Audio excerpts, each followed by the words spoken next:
दोस्तों, जंगल में ठंड बहुत बढ़ गई है। अब तो चांच और पंजे भी फटने शुरू हो गए हैं। अब हमें अपने अपने घोंसले मजबूत बनाने होंगे। तुम सही कह रही हो कजरी। मैंने भी तैयारी शुरू कर दी है। इस बार मैंने सिर्फ पहाड़ी पेड़ के ऊन को बड़ी मेहनत से चुन चुन कर इकट्ठा किया है। हाँ हाँ लाजो बहन, मुझे भी बेकार बैठना पसंद नहीं है। मैंने तो तुमसे भी पहले अपना काम शुरू कर दिया है। मेरा घोंसला गाय के गोबर से बन रहा है। यह जब सूख जाता है ना, तो इसकी गर्माहट किसी भी ऊन से कम नहीं होती है। बिल्लो, तुम्हारा क्या प्लान है?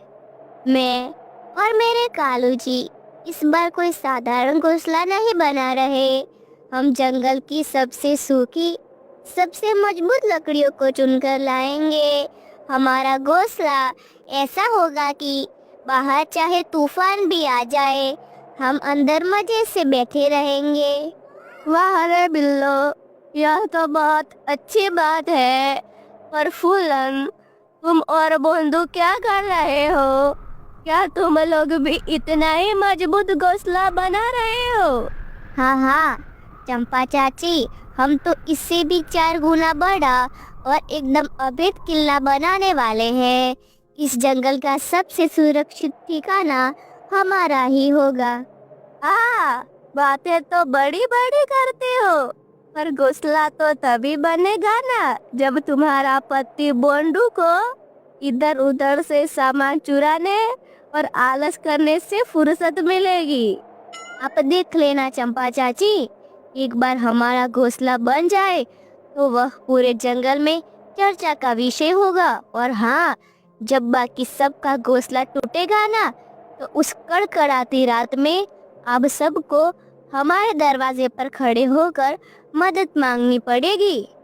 हाँ हाँ देख लेंगे, पहले जाकर देखो तो सही, तुम्हारा पति बंडू जंगल में कहाँ जाकर सोया है और सपने में घर और बड़े बड़े महल बना रहा होगा। दूसरी ओर बोंडू कौवा अनाज की तलाश में उदास मन से घूम रहा था।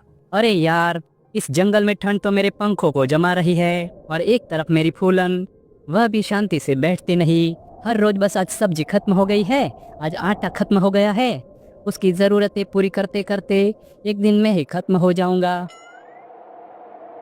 तभी बोंडू की नजर सामने से आती हुई एक भारी भरकम थैले पकड़े हुए फूलन पर पड़ी। उसका चेहरा नाराजगी से तना हुआ था। अरे फूलन, यह इतना बड़ा बैग भरकर कहाँ जा रही हो? क्या हुआ?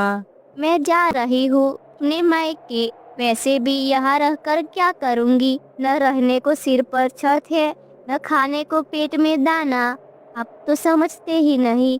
बाहर पूरा जंगल मेरा मजाक बना रहा है। सब कह रहे हैं कि मेरा पति बोंडू को सिर्फ बातें बनाता है, चोरी चकारी करके घूमता रहता है, पर कोई काम नहीं करता। वह घर क्या बनाएगा? अरे फूलन रुको, हाथ जोड़कर कहता हूँ, तुम मायके मत जाओ। मेरी कसम, मैं जल्द ही तुम्हारे लिए सबसे बेहतरीन और पक्का घोंसला बनाऊंगा। नहीं, अब बस। आप हमेशा हवा में बातें करते हैं। आप सिर्फ बोलते हैं और बाद में सब भूल जाते हैं। मैं अब अपना और मजाक नहीं बनने दूंगी। फूलन, मेरी बात को सुनो। मैं तुम्हारे लिए इतना बड़ा और मजबूत आशियाना बनाऊंगा कि पूरा जंगल उसे देखता रह जाएगा। सच्ची? क्या आप वाकई इतना बड़ा और सुरक्षित घोंसला बना पाएंगे? हाँ बाबू, तुम्हारी कसम, सच कह रहा हूँ। अब चलो घर वापिस, यह थैला उठा लो। तो फिर ठीक है, मैं इस बार रुक रही हूँ आपके वादे पर। और सुन लीजिए, आप उस बड़े घोंसले को भूल मत जाना। अगर इस बार भी अपने टाल मटोल की, तो मैं आपको छोड़कर हमेशा हमेशा के लिए मायके चली जाऊंगी। फूलन वापस चली जाती है। बोंडू वहीं स्थिर खड़ा रहता है। अरे, मैंने फूलन से प्रॉमिस तो कर दिया है, परंतु मैं इतना बड़ा घोंसला कैसे बनाऊंगा? मेरे पास तो कुछ सामान भी नहीं है। बोंडू घोंसले का सामान जुटाने के लिए मेहनत और लगन के साथ निकल पड़ता है। अजी, यह आप क्या कह रहे हो? इतना छोटा सा घोंसला? मुझे तो विशालकाय महल चाहिए था। मेरे सपनों का आशियाना। अरे बिल्लो, शांति शांति। हमारे लिए यह मजबूत घोंसला काफी है। जितना बड़ा घर, उतनी बड़ी मुसीबतें और उतनी ही ज्यादा देखभाल की जरूरत। तभी वहां पर बोंडू आता है। अरे कालू भैया, आप दोनों का घोंसला बनकर तैयार हो गया क्या? हाँ बांडू, हो गया। और तुम, क्या तुमने काम खत्म कर लिया? अरे नहीं भैया, मैं तो आज से काम शुरू करने वाला हूँ, पर घोंसले के लिए मजबूत सामान ही नहीं मिल पा रहा। अरे देवर जी, सामान मिलता नहीं है, उसे ढूंढना पड़ता है। मेरा मेहनत के कुछ नहीं मिलता। तभी बोंडू की नजर कालू के पास रखी हुई सूखी लकड़ियों के ढेर पर पड़ी। अरे कालू भैया, आपका घोंसला तो तैयार हो गया, तो फिर आप इन जंगल की सूखी और मजबूत लकड़ियों का क्या करने वाले हैं? कुछ नहीं बांडू, अब ये मेरे किसी काम की नहीं। अगर तुझे अपने घोंसले का ढांचा बनाने के लिए चाहिए तो खुशी से ले जा। बोंडू उन लकड़ियों को तुरंत उठा लेता है और वहां से चला जाता है। क्यों जी, आपका दिमाग ठिकाने पर है? आपने इतनी बढ़िया लकड़ियाँ क्यों दे दी? क्या वे यहाँ पड़ी पड़ी खराब हो जाती? बिल्लो, तुम कभी नहीं सुधरोगी। बांडू मेरा भाई है, मुश्किल समय में मदद करना मेरा फर्ज है। बोंडू उन लकड़ियों को घोंसले की जगह पर लाता है और पूरे दिन जी जान लगाकर मेहनत करता है। वह लकड़ियों से एक विशाल ढांचा तैयार कर लेता है। तभी फूलन अनाज लेकर आती है। अरे फूलन, यह देखो, मैंने मजबूत सूखी लकड़ियों से हमारे बड़े घोंसले का ढांचा बना लिया है। बताओ, तुम्हें पसंद आया? मुझे बिल्कुल पसंद नहीं आया। यह महज ढांचा है, इसमें अभी भी बहुत कमियां हैं। कमियाँ? क्या कमियाँ है? जरा बताओ तो। यह सिर्फ ढांचा है। हमें छत के लिए घास फूस, मजबूत दीवारों के लिए गोबर और घोंसला अंदर से गर्म रहे, इसके लिए भीतरी दीवारों पर उनकी जरूरत होगी। यह असली काम अभी बाकी है। अरे फूलन, मुझे लगा था तुम सिर्फ ताने मारने में ही एक्सपर्ट हो, पर मैं गलत सोच रहा था। तुम्हारा आइडिया तो वाकई में कमाल का है, पर मुझे एक बात का डर है। अब क्या हुआ? मुझे गोबर, ऊन और घास फूस जैसी चीजें एक साथ जमा करने में बहुत समय लगेगा। तब तक हमें इसी कड़कड़ाती ठंड में बाहर ही ठिठुरना पड़ेगा। आप उसकी चिंता मत करो, उसके लिए मेरे पास एक आइडिया है। फूलन अपना सारा प्लान बोंडू को बताती है। वाह रे मेरी फूलन, तुम्हारा भी जवाब नहीं। इस प्लान से तो मेरा काम बहुत आसान हो गया। अब हम हमारा घोंसला बहुत कम समय में बनाएंगे।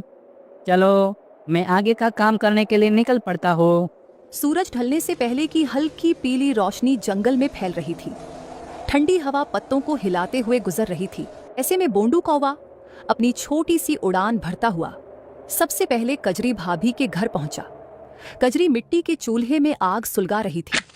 उसे देखते ही मुस्कुराकर बोली, अरे बोंडू, तू यहाँ? क्या तेरे घोंसले का काम पूरा हो गया रे? अरे नहीं भाभी, घोंसला बनाने का सामान जुटा रहा था। रास्ते से गुजर रहा था तो सोचा आपसे मिल लो। अच्छा, तो बताओ, मेरा ये गोबर का घर कैसा लग रहा है? बोंडू ने चारों ओर घूमकर झोपड़ी को गौर से देखा। दीवारों से गोबर की खुशबू, सर्दी में गर्माहट देने वाली मिट्टी। उसने ईमानदारी से कहा, कजरी भाभी, बहुत बढ़िया है आपका घर। काश मेरे पास भी इतना गोबर होता तो मैं भी एक अच्छा सा घोंसला बना लेता। अरे इसमें क्या, मेरा घर तो बन गया है, लेकिन देख, मेरे पास अभी भी बहुत सारा गोबर बचा है। चाहे तो तू ले जा, अपने घोंसले को मजबूत कर ले। भाभी, आपका बहुत बहुत शुक्रिया। मैं आपके जैसा सुंदर घर तो नहीं बना पाऊंगा, लेकिन इतना तो कर लूंगा कि सर्दियाँ कट जाए। गोबर लेकर बोंडू अपने लकड़ियों से बने अधूरे ढांचे के पास पहुंचा। वहां फूलन उसका इंतजार कर रही थी। बोंडू ने उत्साहित होकर कहा, देखो फूलन, अब इस गोबर से मैं दीवारों को मजबूत करता हूँ। वह प्यार से, मेहनत से गोबर दीवारों पर चढ़ाने लगा। धीरे धीरे घोंसले की दीवारें आकार लेने लगी। काम खत्म होते ही उसने फूलन को पुकारा। फूलन, जरा देखो तो, कैसा लग रहा है हमारा घोंसला? अरे बोंडू जी, अभी बहुत काम बाकी है, पूरा हो जाने दो, फिर बताती हूँ कैसा लग रहा है। बोंडू ने सिर हिलाया और फिर सामान जुटाने निकल पड़ा। इस बार वह चंपा चाची के घास फूस वाले घर के सामने पहुंचा। चंपा चाची अपने घर के बाहर धूप सेक रही थीं। उन्होंने बोंडू को देखा तो हैरान रह गई। अरे बोंडू, तू क्या तेरा घोंसला बनकर तैयार हो गया? अरे चाची, लगता है इस बार मुझे और फूलन को बाहर ही सदियां बितानी पड़ेगी। क्यों रे, क्या बात है? कुछ मदद चाहिए तो बोल। मैं सोच रहा था कि आपके पास थोड़ी सी घास फूस बची है, शायद मैं भी आपके जैसा छोटा सा घर बना लूं। चंपा चाची खुश होकर भीतर गई और ढेर सारी घास लेकर लौटी। लो बेटा, जितनी चाहिए ले जा, मेरे पास बहुत बची है। धन्यवाद चाची, आपके जैसा सुंदर घर तो नहीं बनेगा, पर ठंड से बचने लायक छत तो जरूर बन जाएगी। घास लेकर बोंडू फिर अपने घोंसले पहुंचा। उसने सावधानी से छत को ढकना शुरू किया। एक एक तिनका लगाते हुए उसका छोटा सा घर अब सच में घर जैसा दिखने लगा।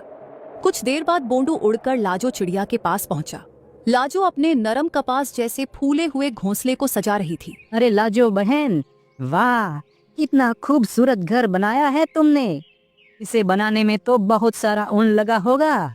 हाँ बोंडू भैया, बहुत मेहनत लगी है। इतने ऊन के लिए मैंने हमारे जंगल की सारी भेड़ों के पीछे कई कई दिन तक घूमती रही, तब जाकर ये मुलायम सा घर बनकर तैयार हुआ है। लेकिन भैया, आप यहाँ किस काम से आए? मैं भी सोच रहा था कि तुम्हारी तरह ऊन का घोंसला बनाऊं, पर पहले तो ढेर सारा ऊन इकट्ठा करना पड़ेगा। लाजो ने तुरंत अपना दिल खोल दिया। ऊन करके भटको मत भैया, मेरे पास अभी भी बहुत ऊन बचा है। आप चाहे तो इसी ऊन से अपना घर बना सकते हैं। ऊन इकट्ठा करने की आपको कोई जरूरत नहीं। अरे लाजो बहन, तुम तो बड़ी दयालु निकली, दिल से शुक्रिया करता हूँ तुम्हारा। लबालब ऊन लेकर बोंडू अपनी जगह लौट आया और अपने घोंसले को भीतर से चारों तरफ मुलायम ऊन से भरने लगा। तभी फूलन दाना लेकर लौट रही थी। फूलन देखो, हमारा घोंसला अब पूरी तरह से बन गया। अब तो तुम्हें पसंद आया ना? पसंद? अरे बहुत पसंद आया। अब हमें सर्दियों में बाहर नहीं सोना पड़ेगा। कितना गर्म है। दिन बीतते गए। फिर एक रात जंगल में ऐसी ठंड पड़ी कि पेड़ों की टहनियां भी कांप उठी। आसमान से बर्फ जैसे सफेद फाहे गिरने लगे। तेज हवा पत्तों को हिला रही थी। अरे बाप रे बिल्लो, आज तो ठंड हद से ज्यादा है। हाँ कालू जी, लगता है आज की रात सबसे भयानक होगी। उनके घर में बैठी लाजो भी ठिठुर रही थी।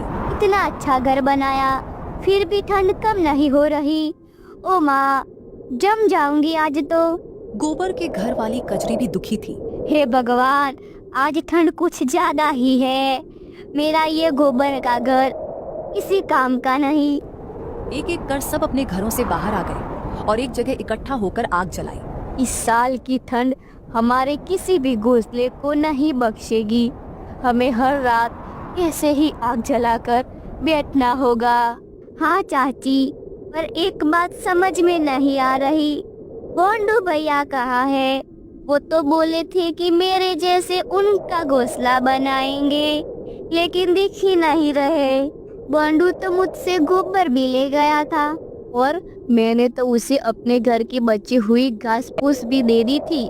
मैंने तो अपनी सारी सूखी लकड़ियां तक दे दी थी, लेकिन बोंडू इन सब चीजों से घोंसला बना पाया या नहीं? और अब यहाँ भी नहीं है। कहीं वो और फूलन किसी मुसीबत में तो नहीं? सब तुरंत उठ खड़े हुए और भागे भागे बोंडू के घोंसले तक पहुंचे। जैसे ही सबने बोंडू का नया घोंसला देखा, हर कोई दंग रह गया। घोंसला बड़ा मजबूत, गर्म और इतना खूबसूरत था कि जैसे जंगल में एक छोटा सा महल बन गया हो। अरे वाह, यह दोनों तो छुपे रुस्तम निकले। बोंडू ने तो कमाल कर दिया। बोंडू, अरे ओ बोंडू, जल्दी से दरवाजा खोल। बोंडू दरवाजा खोलता है। अरे बाप रे, आप सब यहाँ? क्या हुआ? क्या हुआ? तूने हम सबका थोड़ा थोड़ा सामान लेकर इतना बढ़िया घोंसला बनाया और हमें बताने की जरूरत भी नहीं समझी। अरे नहीं चाची, ऐसी बात नहीं। पहले सब अंदर आइए, बाहर बहुत ठंड है। सब अंदर आए और चौंक गए। भीतर इतनी गर्मी थी कि बाहर की ठिठुरन का नामो निशान नहीं था। चंपा चाची, ये घोंसला अंदर से कितना गर्म है। वाह। उस रात सब उसी घोंसले में रुके। बोंडू की अनोखी घोंसला आइडिया जंगल में फैल गई और धीरे धीरे सभी पक्षियों ने मिलकर अपने घर वैसे ही बना लिए। और उस सर्दी में जंगल का कोई भी पंछी ठंड से नहीं कांपा। सबने मिलकर सर्दियों का मौसम हंसी खुशी से गुजारा।